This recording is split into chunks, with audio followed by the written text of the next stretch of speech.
Colgate Dental Cream to clean your breath while you clean your teeth and help stop tooth decay, and Palmolive Shave Creams for a smoother, more comfortable way to shave bring you Our Miss Brooks, starring Eve Arden.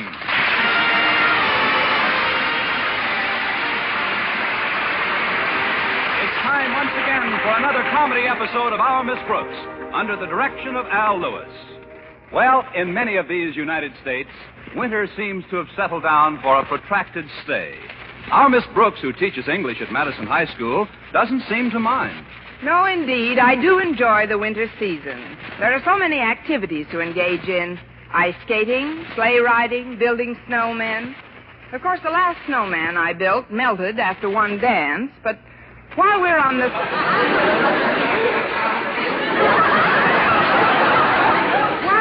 subject of snowmen, I was speaking to my landlady just last Friday morning about one Philip Boynton.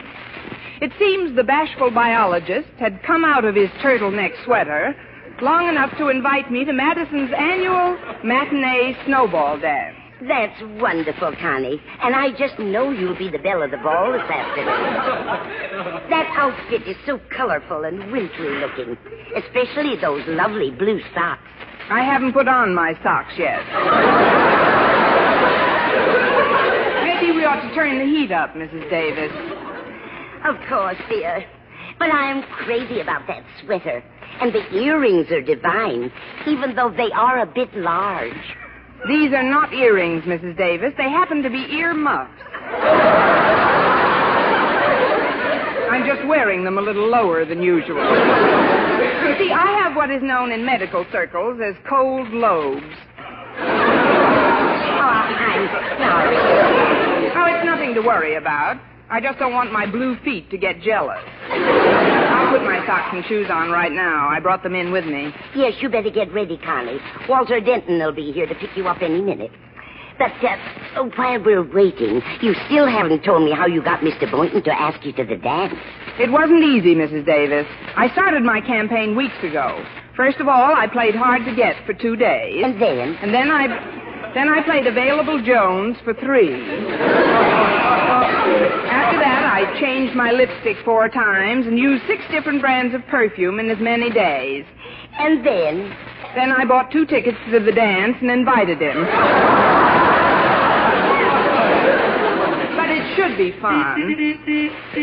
Oh, that's Walter now. Coming, Walter. See you tonight, Mrs. Davis.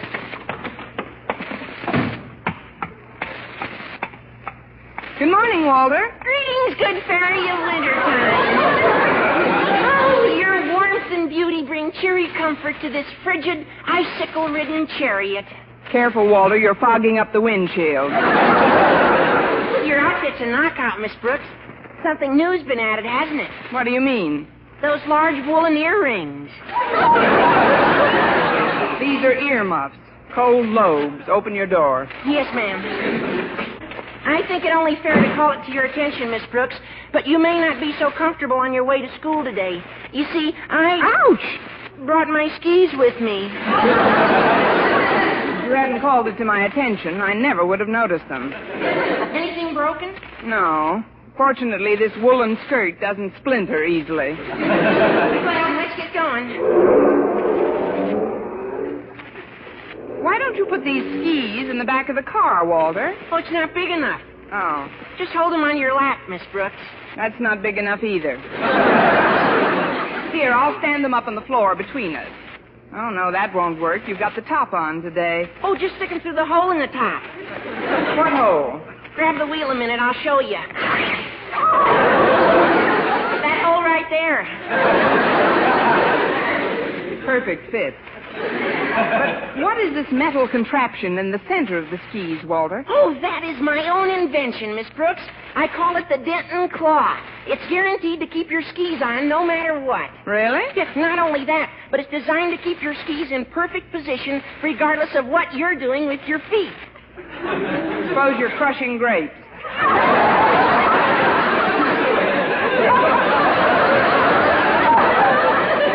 It's no laughing matter, Miss Brooks. Oh, this is a great contraption. I'm going to try it out this afternoon on the big hill back at school. But aren't you going to the snowball dance in the gym today? Oh, sure. Yeah, but a bunch of us kids are going to go skiing for an hour before the dance. Say, maybe you'd like to come along, Miss Brooks. Not me, Walter. I've never been on a pair of skis, and I'm perfectly contented to keep it that way. You don't know what you're missing, Miss Brooks. There's nothing like sailing down those snowy slopes and taking a crack at some Christies and stems. There'll be no Christies on my stems. But it's a wonderful sport, and the exercise is great for you.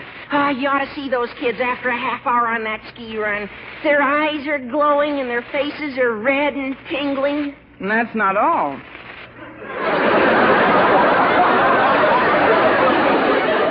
Their noses are red, too.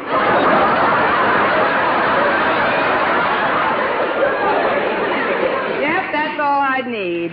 Why, with my blue earlobes and a red nose, I'd look like somebody stuck a flag in the snow.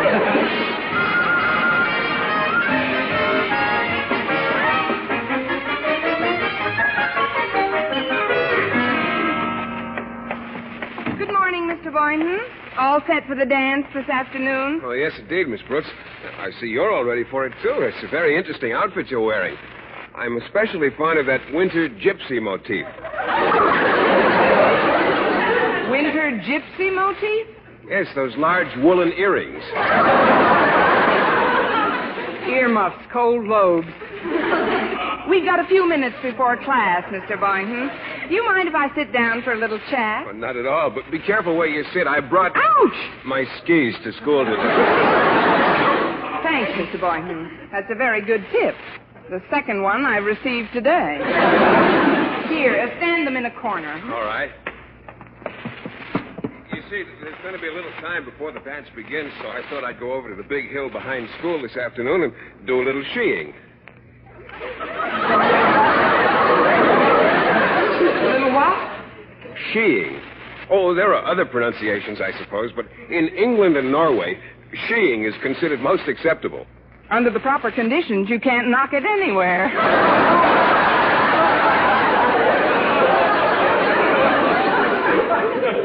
By the way, Miss Brooks, are you interested in the sport? Oh, quite a bit, Mr. Boynton. Except that I've always called it heeing. I've always called it skiing. Well, skiing or skiing, I'm going out on the hill after school. Would you like to come along with me? Certainly. Certainly. If there's one thing I'm just crazy to do, it's to sail down that snowy expanse and try out my Christies and Stemmies. Of course, I haven't had much of an opportunity to ski since coming to Madison, but I know it'll all come back to me in a flash. Oh, I see you've got the poles that help you keep your balance. Just what do you call those poles, Mr. Boynton? Just poles. And what about those metal discs near the bottom? What are they called? They're just called metal discs. I've got this thing down pat, haven't I? Well, if you'll excuse me now, I'm going to dig up a pair of skis for this afternoon. I don't have a pair of my own. Well, I don't have any extra ones. Do you think you can borrow some, Miss Brooks? Don't worry, Mr. Boynton. I'll be out on that hill with you this afternoon if I have to get a long splinter in each foot.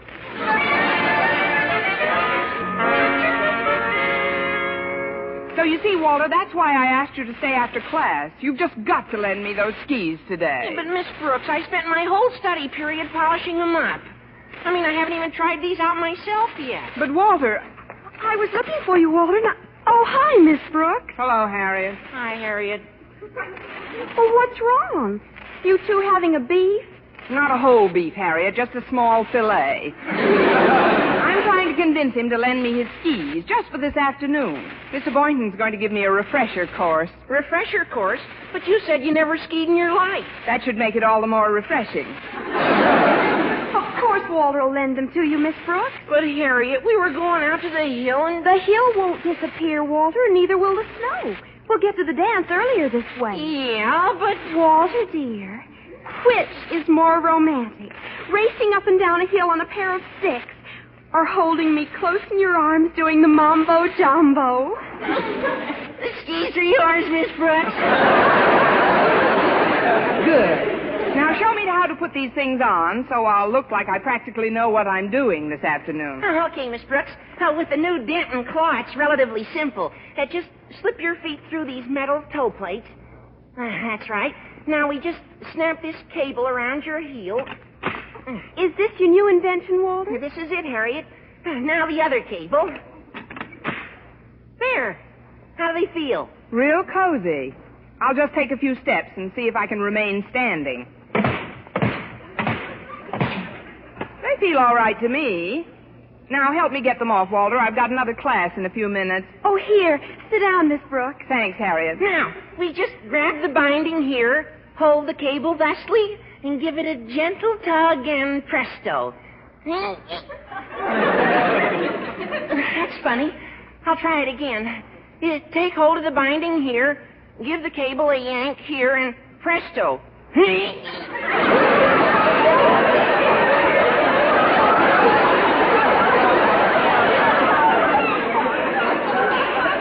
Once again, presto.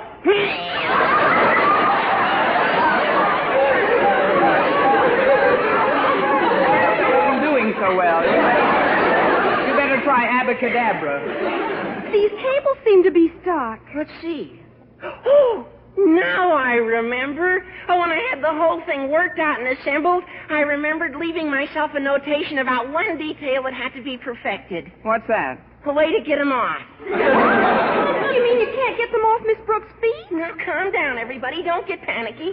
We'll get them off by and by. By and by? Look, Walter, while we're waiting for by and by to get here, there's something you've just got to do so I won't appear ridiculous in this classroom. What's that, Miss Brooks? Cut a hole in the roof and let some snow in.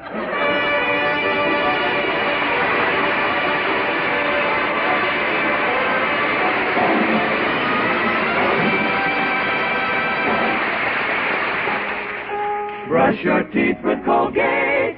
Colgate Dental Cream, it cleans your breath. What a toothpaste. Why it cleans your teeth. Colgate toothpaste. Cleans your breath. What a toothpaste. Why it cleans your teeth. Colgate Dental Cream cleans your breath while it cleans your teeth. And the Colgate way stops tooth decay best. Yes, the Colgate way is the most thoroughly proved and accepted home method of oral hygiene known today. Over 2 years' research showed brushing teeth right after eating with Colgate Dental Cream helped stop more decay for more people than ever before reported in dentifrice history. The Colgate way stopped tooth decay best. No other dentifrice, ammoniated or not, offers such conclusive proof. And you should know that Colgate's, while not mentioned by name, was the only toothpaste used in the research on tooth decay recently reported in Reader's Digest. So always follow the Colgate way to clean your breath while you clean your teeth and stop tooth decay best. Brush your teeth with Colgate. Colgate Dental Cream, it cleans your breath. What a toothpaste. Why it cleans your teeth. And the Colgate way stops tooth decay best.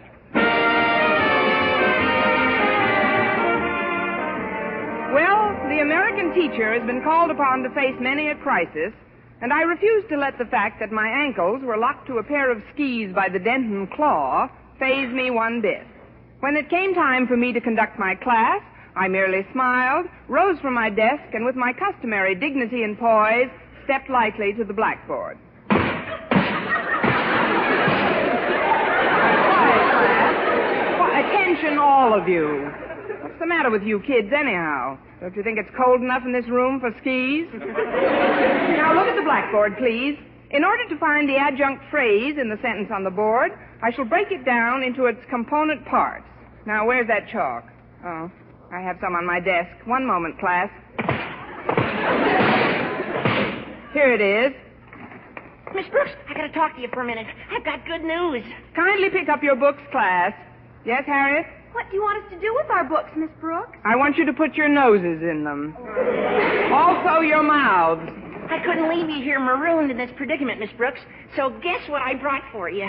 A St. Bernard with a keg of arsenic? No, I borrowed a hacksaw from a machine shop. I'll get those skis off you in no time. Now? Sure. While the class is busy reading, I'll just slide under your desk, leap at your imprisoned puppies, and hack away. Well, it's as good a time as any, I guess. But be careful with that saw, Walter. Remember, my ankle bone is connected to the shin bone. Here I go, Miss Brooks. I've got to get these leather thongs first. They're even tougher than the wire cable. I'll work as fast as I can, though. I'd hate for Mr. Conklin to catch it with these slacks on. Oh, that's a charming thought. Especially when I recall what a bug our beloved principal is on the personal appearance of the faculty. All that has to happen now... At ease, class. It happens. Mr. Conklin. Don't bother to get up, Miss Brooks. Don't worry. I mean, this is quite a surprise, sir. I didn't expect you in my room this morning. Ouch! Does my visit pain you so severely, Miss Brooks? Oh, no, sir. On the contrary. Every time I see your smiling face, ouch! Forgive me, Mr. Conklin, a bit of a headache. You certainly are. But, Miss Brooks, if I may... Of course you may, Mr. Conklin. You may return to this classroom any time you wish. Well, goodbye. It's been nice to have seen... Oops! Oh, you dropped your chalk under your desk, Miss Brooks. Let me get it for you. No, thank you. I've already got it, see? Amazing. It fell to the floor, and you got it without even bending over. My foot handed it to me. My hand footed it to... I've got it, see? I don't know what's wrong with you this morning, Miss Brooks, but I came in to address your class, and with your permission, I'll do so. Permission granted, sir. Very granted. Go right ahead, Mr. Conklin. Thank you. And now then, most of you are aware of the fact that by dint of much argument and persuasion, I recently prevailed upon the Board of Education to appropriate $1,000 for the purpose of resanding and completely refinishing the floors throughout this building and in our gymnasium. This work has been done and done well. Yet only moments ago in the hallway, in flagrant violation of my posted notice to preserve the school floors, I discovered the soggy prints of a pair of skis. Something in your throat, Miss Brooks? Just my heart. Please continue, Mr. Conklin. Well, I don't like to have to resort to these methods, but I must ask all you students to swing your feet into the aisles, and I will pass among you to inspect them. I'll take this row first, right over here. Now, quiet, class. Whatever you do, don't talk. This file isn't very sharp, Miss Brooks. Then for heaven's sake, start biting, Walter. I'll do my best.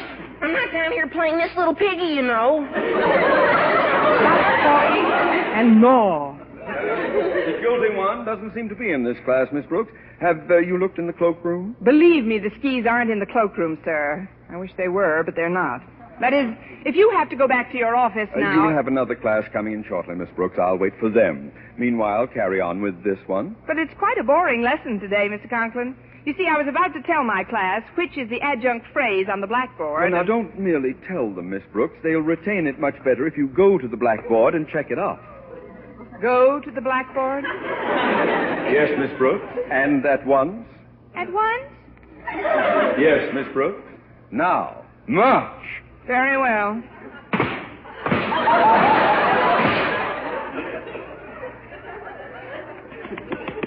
There, the phrase is checked off. That's more like it. And I must say, you walk very gracefully in those skis you're wearing. But now that you've checked off the adjunct phrase, Miss Brooks, it seems to me that you ought to discuss all the component parts of the sentence, such as prepositions, adjectives, verbs, Those skis you're wearing!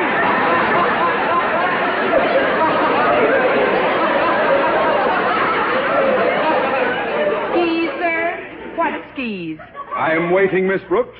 Drag those warped planks out from under that desk of yours and bring them here. But, Mr. Conklin, ouch! I can't imagine I am what... waiting, Miss Brooks. Very well, sir. Here I am. See, I'm not wearing skis. No, you're not.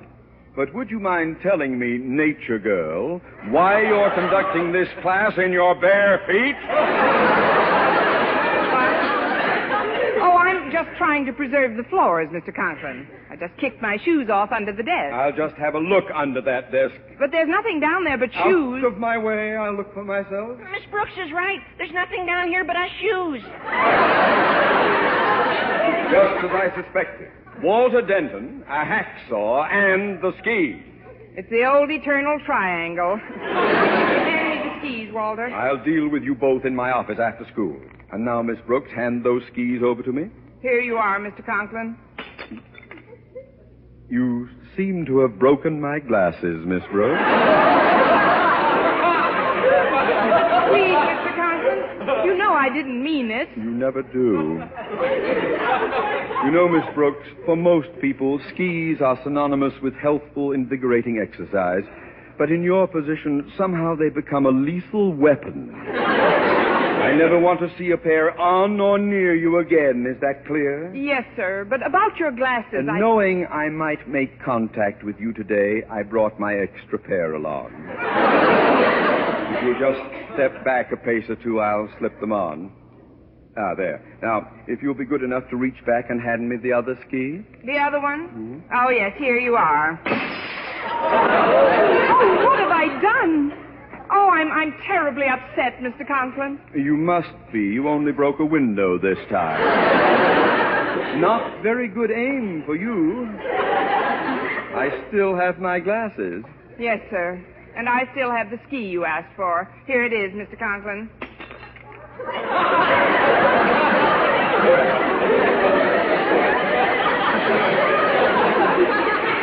Good shot, girl.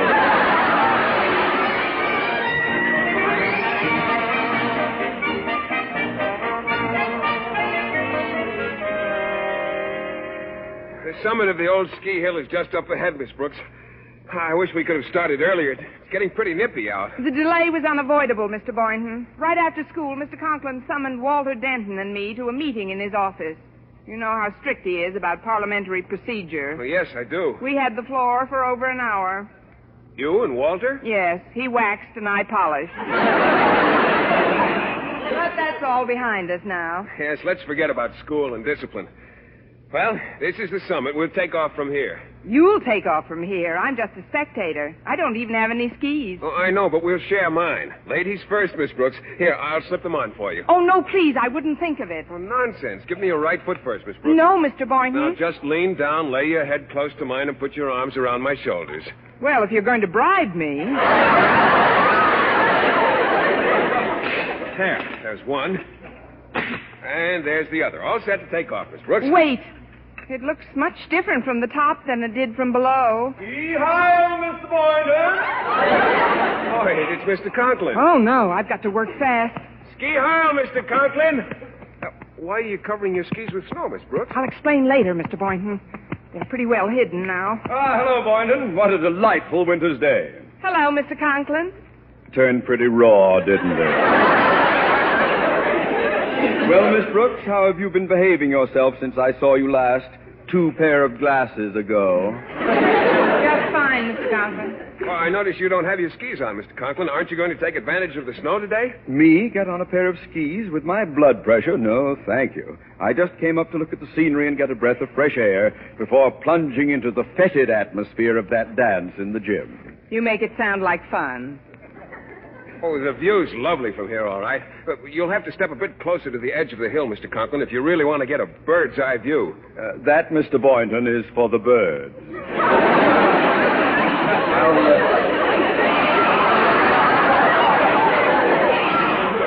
I'll just stand here behind Miss Brooks and take a peek over her shoulder.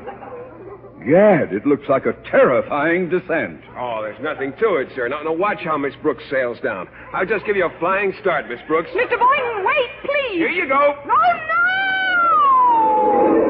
Where did that wind come from? You're doing fine, Miss Brooks. Just watch out for those rocks. Rocks? Where are the brakes on these things?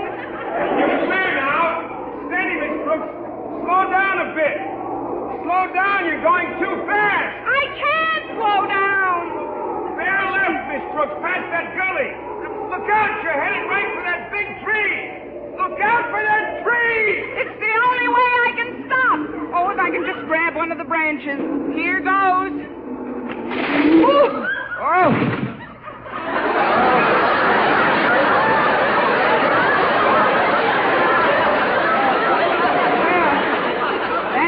Thank heaven. What an experience. Mind if I get off now?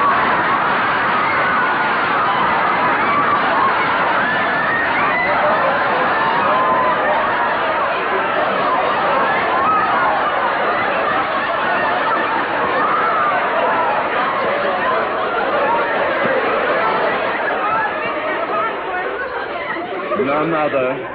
Please, sir. had a hitchhiker. That is, the wind was blowing. Oh, stop mumbling, woman. And explain, if you can, this dastardly act of violence. It wasn't intentional, sir. I had no way of knowing you were in the caboose. That is, well, sir, if you want the truth, I did know there was something in back of me. You did? Certainly. But the way I was stooped over, I thought it was me.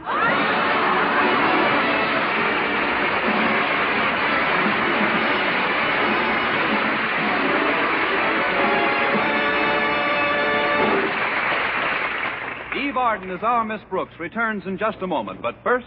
You get smoother, more comfortable shaves by shaving the Palmolive brushless way. Get smoother, more comfortable shaves the Palmolive brushless way. Boom. Hey, that's a fact, men. You can get smoother, yes, more comfortable shaves the Palmolive brushless shaving cream way.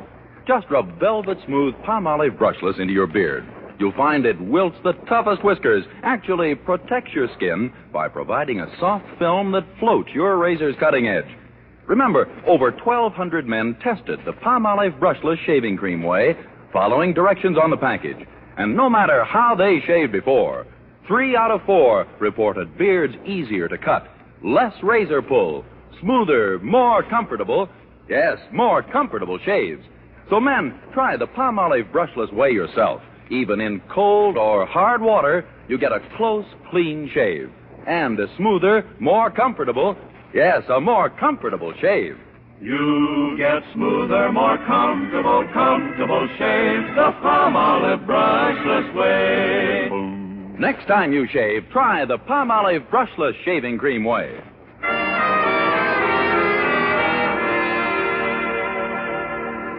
And now, once again, here is our Miss Brooks. Well, Mr. Conklin soon followed his gradually descending blood pressure down the side of the hill. And shortly afterwards, Mr. Boynton and I approached the gym. Well, you did very well on those skis I loaned you, Miss Brooks. I'm still alive, if that's what you mean. But I was rather surprised that they didn't slip off when I hit the tree. Well, you've got to give Walter credit. That invention of his really does the job. What? You mean he put the dent and claw on your skis, too? Well, certainly. Well, I see the band's getting ready to play a number. May I have this dance, Miss Brooks? I wouldn't be without it.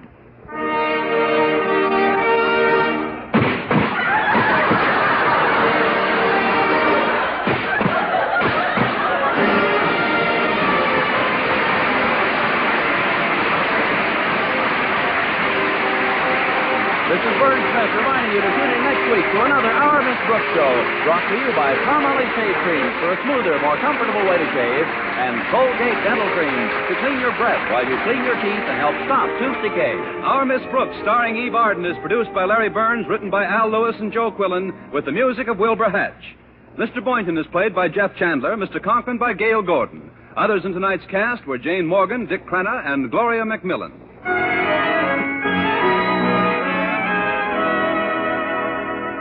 Listen to this. With Marvelous Vel DEL, you can save 90% of dishwashing work. A quick soak in Vel Suds gets dishes and glassware shiny clean. Even if a bit of food should cling, a touch with a dishcloth gets rid of it fast. Yes, Vel's activated suds lift off and carry away food and grease.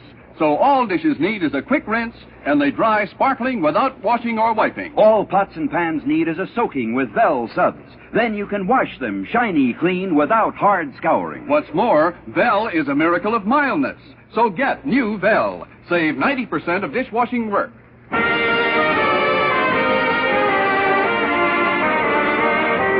King's Row comes to radio tomorrow. If you loved King's Row as a novel, cheered it as a motion picture, you'll thrill to King's Row as an exciting Colgate radio drama. King's Row can be heard on most of these Columbia Network radio stations tomorrow and every Monday through Friday at 3:15 p.m. Eastern Standard Time. And be with us again next week at this same time for another comedy episode of Our Miss Brooks. Bob Lamont speaking.